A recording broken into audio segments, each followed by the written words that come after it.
السلام علیکم، نور ازل پروگرام کے اندر میں آپ کو خوش آمدید کہتا ہوں دوستو۔ جیسا کہ آپ جانتے ہیں کہ رمضان المبارک کا مہینے کا آغاز ہو چکا ہے اور یہ رحمت کا عشرہ ہے۔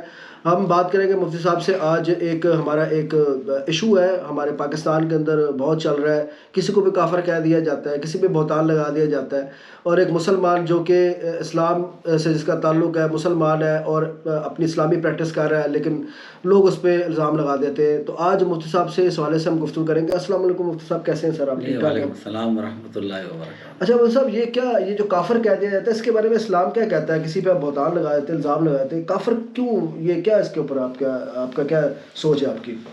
بسم اللہ الرحمن الرحیم۔ دیکھیں، آپ نے بڑا نازک مسئلہ اٹھایا ہی ہے اور بہت سوچ سمجھ کر اس پر بڑی احتیاط سے گفتگو کرنے کا یہ موضوع ہی ہے۔ جی بالکل۔ کسی دوسرے پر الزام لگانا بہت پھر آپ کی ذمہ داری بن جاتی ہے، آپ اس کو ثابت کریں۔ نہیں کر سکے تو پھر آپ خود اس الزام کے مستحق قرار پائیں گے۔ ٹھیک۔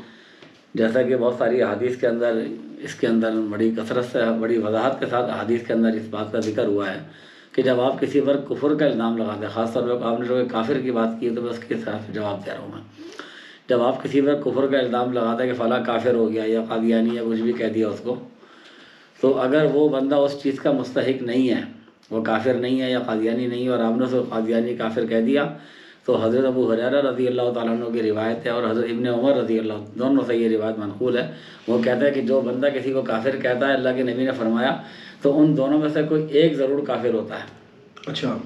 جس کو آپ نے کافر کہا ہے، اگر آپ کے پاس کوئی دلیل ہے اس کی تو پھر وہ کافر ہو، آپ کی بات ٹھیک ہے، آپ بچ گئے۔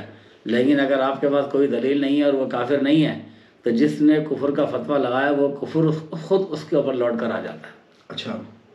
اچھا، ایک یہ بھی چیز دیکھنے کو ملتی ہے مفتی صاحب کہ یہاں کافر قرار دے دیا جاتا ہے، کسی پر الزام لگا دیا جاتا ہے، اور لوگ جو ہے نا اس کو پل پڑتے ہیں مارنے کے لیے، اور یہ چیک ہی نہیں کرتے، یہ سوچتے ہی نہیں ہے کہ یار اس پہ الزام لگایا، اس کی تصدیق کی جائے۔ اس کے بارے سے آپ کیا کہتے ہیں؟ جی، اس کے حوالے سے میں آپ کو سورہ حجرات کی مشہور آیت ہے اور اس کے اندر ایک بڑا واقعہ بھی بڑا مشہور ہے۔ اس کے اللہ تعالیٰ نے یہ آیت نازل فرمائی ہے مسلمانوں کی رہنمائی کے لیے، انسانوں کے لیے۔ چنانچہ اللہ تبارک و تعالیٰ سورہ حجرات میں فرماتے ہیں کہ یا ایھا الذین آمنوا ان جاءکم فاسق بنبأ فتبینوا ان تصیبوا قوما بجہالہ فتصبحوا علی ما فعلتم نادمین۔ اے ایمان والو، اگر تمہارے پاس کوئی فاسق قسم کا آدمی کوئی خبر لے کر آئے تو فتبینوا، اس کی خوب تحقیق کر لیا کرو، پہلے خوب اس کی تحقیق کر لو، اس کے بارے میں معلومات کر لو، کہیں ایسا نہ ہو کہ بغیر تحقیق کے تم اس قوم پہ جا پڑو اور پھر تمہیں شرمندگی کا سامنا کرنا پڑے۔ ٹھیک۔ تو یہاں پر اصل میں اس آیت کا شان نزول میں اس کے ایک واقعہ بڑا مشہور ہوا کہ رسول اللہ صلی اللہ علیہ وسلم نے ایک شخص حضرت عثمان رضی اللہ تعالیٰ بھائی لگتا تھا، وہ ولید کو جو ہے نا اپنے ایک قبیلے کے اندر زکوٰۃ وصول کرنے کے لیے بھیجا، زکوٰۃ وصول کرنے کے لیے۔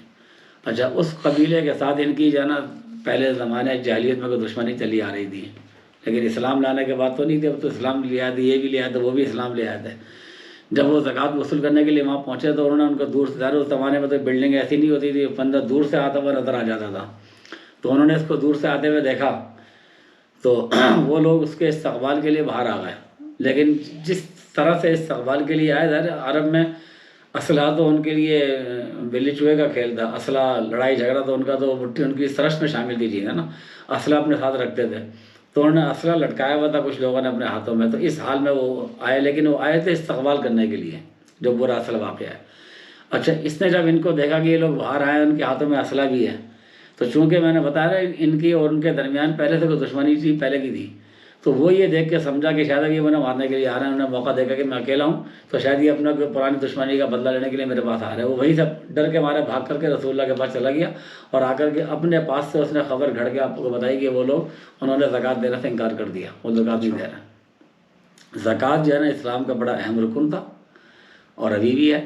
اللہ تعالیٰ نے قرآن کریم میں صلاۃ کے ساتھ زکوٰۃ کا ذکر کیا جگہ جگہ کہ نماز قائم کرو، یعنی پہلا کلمہ توحید ہے، اس کے بعد نماز ہے، پھر زکوٰۃ فوراً۔ تو جب زکوٰۃ جیسے عمل کا جب انہوں نے انکار کیا تو اس زمانے میں یہ سمجھا جاتا تھا کہ شاید اس کے ایمان میں کوئی گڑبڑ ہے، تو اللہ کے نبی نے پھر تحقیق آپ بتایا تو اللہ کے نبی کو بڑا رنج ہوا، بہت غمگین ہوا کہ انہوں نے کیا کیا ہے، تو آپ نے بھی اپنے عمل سے یہ بتایا کہ آپ نے فوراً اس پہ کارروائی نہیں کی، بلکہ حضرت خالد بن ولید کو آپ نے بھیجا کہ جاؤ جا کے ذرا دیکھ کے آؤ کہ یہ لوگ کیا کر رہے ہیں، اور جا کے ان کی خوب نگرانی کرنا۔ وہ ان قبیلے پہنچ گئے، نماز کا ٹائم کا انتظار کیا، وہ کسی ایسی جگہ پہ چھپ کے بیٹھ گئے کہ جہاں سے وہ لوگ ان کو نہیں دیکھ سکتے تھے کیونکہ اکیلے تھے۔ تو انہوں نے جب نماز کا وقت آیا، غالباً فجر کی ظہر کی نماز کا وقت تھا، تو انہوں نے دیکھا کہ نماز کے وقت باقاعدہ اذان ہوئی، انہوں نے ظہر کی نماز بھی ادا کی، تو وہ سمجھ گیا کہ یہ تو مومن ہے۔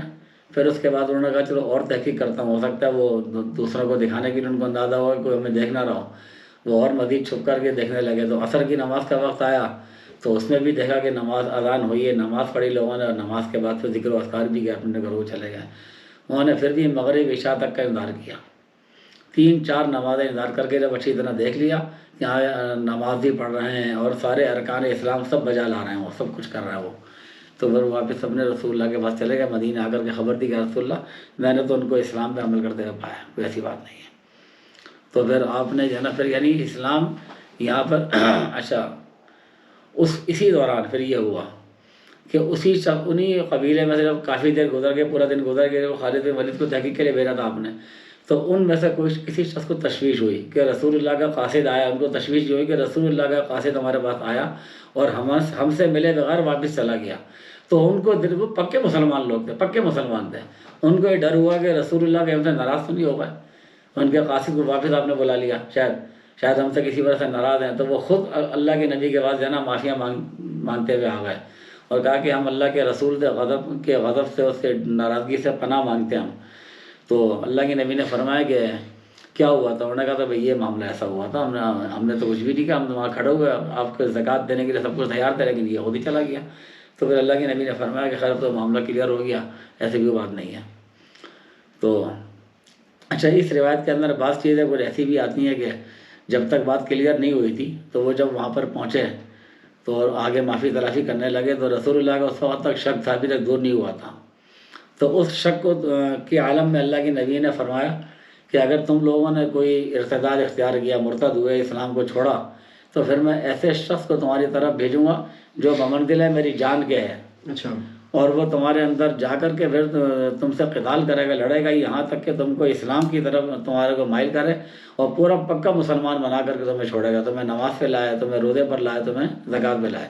اور یہ بات طے کر کے آپ حضرت علی آپ کے برابر میں بیٹھے تھے، آپ نے ان کے کندھے پہ ہاتھ رکھا کہ میں اپنے اس کو بھیجوں گا میں کہ جو تمہیں سب کو تیر کی طرح سیدھا کر کے رکھ دے گا۔ اچھا، اس واقعے سے حضرت مولا علی کی شان بھی جناب واضح ہوتی ہے جی جی، کہ رسول اللہ جب اپنا کوئی خاص پیغام جب پہنچانا ہوتا تو اس کے لیے حضرت علی کا انتخاب کیا کرتے تھے۔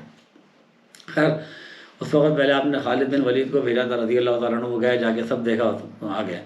تو اس واقعے سے ہمیں سبق ملتا ہے رسول اللہ کے اس عمل سے کہ کوئی بھی بندہ تمہارے پاس خبر لے کر آ جائے، حالانکہ وہ تو بظاہر اس وقت تک فاسق بھی نہیں تھی، یہ صاحب یہ بتایا کہ یہ تو بڑا ایک بڑی واضح آپ نے بات کر دی ہے کہ جو ہے تصدیق کے بغیر تو معاملات نہیں ہے۔ قوالی پیدا نہیں ہوتی۔ اچھا، تو یہ جو بہتان لگاتے ہیں، بہتان کے حوالے سے اسلام میں کیا کہا جاتا ہے؟ کیا اللہ کی پناہ، توبہ۔ کسی پہ جھوٹا بہتان لگا جب آپ کسی پہ الزام لگا رہے ہیں اور وہ جھوٹا ہے تو پھر وہ الزام نہیں ہے، بہتان ہو گیا وہ، جس کو عربی میں افک کہتے ہیں، افک، سبحانہ کا بہتان بھی کہتے ہیں، افک بھی کہتے ہیں۔ تو بہتان کے بارے میں نبی اکرم صلی اللہ علیہ وسلم کا ایک ارشاد منقول ہے، بڑا مشہور ہے کہ آپ نے ایک دفعہ خواب دیکھا نبی اکرم، پیغمبر کا جو خواب ہے وہ بھی وحی ہوتا ہے، جی ایسے پیغمبر کے خواب بھی وحی ہوتے ہیں۔ تو نبی اکرم نے خواب دیکھا کہ آپ نے دیکھا کہ کچھ لوگ اپنی زبانیں ان کی اتنی لمبی ہیں کہ اپنی زبانوں کے ذریعے ان کو لٹکایا گیا ہے، لٹک رہے ہیں۔ تو حضرت جبرائیل علیہ السلام آپ کے ساتھ تھے، آپ نے ان سے پوچھا کہ یہ کیا ہے؟ یہ کہنے لگے یہ وہ لوگ تھے جو دوسروں پر بہتان لگاتے تھے، اپنی زبانیں لمبی کرتے تھے، ان کو چلاتے تھے، اور حقیقت کچھ نہیں ہوتی تھی، اتنا خطرناک عذاب ہے یہ۔ مجھے میں چاہوں گا کہ آخر کے اندر نا آپ کوئی جو ہمارے لوگ اس قسم کی حرکتیں کر رہے ہیں ان کے لیے کوئی پیغام دینا چاہیں گے تو پیغام دیں ہمیں۔ دیکھیں یہ کو بہتان لگتا آپ دیکھیں کسی یہ سوال کو میں تھوڑا سا اس طرح بھی تبدیل کر سکتا ہوں کہ اس طرح کے واقعات کی روک تھام کیسے ممکن ہو؟ جی اگر اس پہ وضاحت دیں۔ اس طرح کی روک تھام کیسے ممکن ہو؟ اصل سوال یہ ہے نا، یہ سوچنا چاہیے ہمیں اس کی یہ واقعات کیوں وقوع پذیر ہو رہا ہے؟ یہ صرف اور صرف ہماری دین سے، اسلام سے، اللہ کے احکامات سے دوری کا نتیجہ۔ ہماری ذمہ داری ہے، جو ہمارے علماء حضرات ہیں ممبر پہ بیٹھے ہیں، جو لوگوں کو دین سکھا رہے ہیں، ان کی بھی ذمہ داری بنتی ہے اور لوگوں کی بھی ذمہ داری ہے۔ دین سکھانے والے تو بیچارے سکھاتے ہیں، ممبر پہ بیٹھے سکھا رہے، لوگ آتے ہیں سننے کے لیے۔ تو تمام لوگوں کی ذمہ داری ہے کہ وہ دین سیکھنے کے لیے جائیں اور دین سیکھیں، پڑھیں، کسی کے بعد جا کے بیٹھیں اور قرآن کا ترجمہ پڑھیں، تفسیر پڑھیں، اس کو ان کو سمجھ آئے کہ اللہ تعالیٰ کے احکامات ہیں کیا، ترجمہ تو پڑھیں کم سے کم۔ جیسے یہ آیت میں نے آپ کو بتائی، کتنا بڑا واقعہ اس کے پیچھے، جب یہ آیت پڑھے گا کوئی کہ اے ایمان والو، کوئی بھی فاسق تمہارے پاس خبر لے کر آ جائے تو پہلے خوب تحقیق کر لو، ایسا نہ ہو کہ تحقیق کیے بغیر تم کسی قوم پہ جا پڑو، پل جاؤ اور پھر تمہیں بعد میں شرمندگی کا سامنا کرنا پڑے۔ تو اب یہ کب ہوگا؟ جب ہم قرآن کی آیت پر عمل کریں گے۔ کب بھی کوئی واقعہ کوئی ہمیں بتاتا ہے کہ فلاں نے کفر کی بات کی ہے، فلاں ایسا ہو گیا، فلاں نے ایسا، تو جب بھی کوئی ایسا واقعہ ہمارے سامنے آئے کہ کسی نے کسی کے بارے میں کوئی غلط الزام لگا دیا، کوئی بات کر دی، تو اس کے اس الزام پر فوراً کارروائی نہ کریں بلکہ اس پر پہلے تحقیق کریں۔ اچھا مفتی صاحب، میں چاہوں گا آخر میں ہمارے آڈینس کے لیے کہ دعا کرائیں آپ تو اور پروگرام کا اختتام کیا جائے۔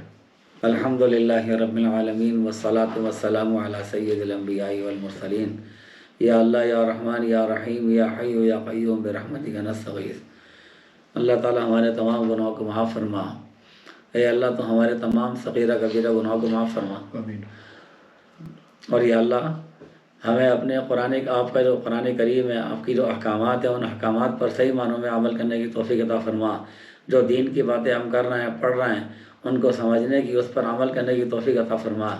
اور یہ جو آپ کا ارشاد ہے کہ کوئی تمہارے بعد کسی کی خبر لے کر آئے، کوئی برائی کی خبر لے کر آئے تو اس پر فوراً کارروائی نہ کرو، یا اللہ اس حکم پر بھی عمل کرنے کی توفیق عطا فرما۔ یہ جو برائی ہمارے معاشرے کے اندر رواج پا چکی ہے، بلا تحقیق کسی کو کافر کہنا، کچھ کرنا، یا اللہ ان برائیوں سے بچنے کی اور اس کی روک تھام کی جو اسباب ہے وہ سارے اسباب اختیار کرنے کی توفیق عطا فرما۔ سبحان ربک رب العزت عما یصفون وسلام علی المرسلین والحمد للہ رب العالمین۔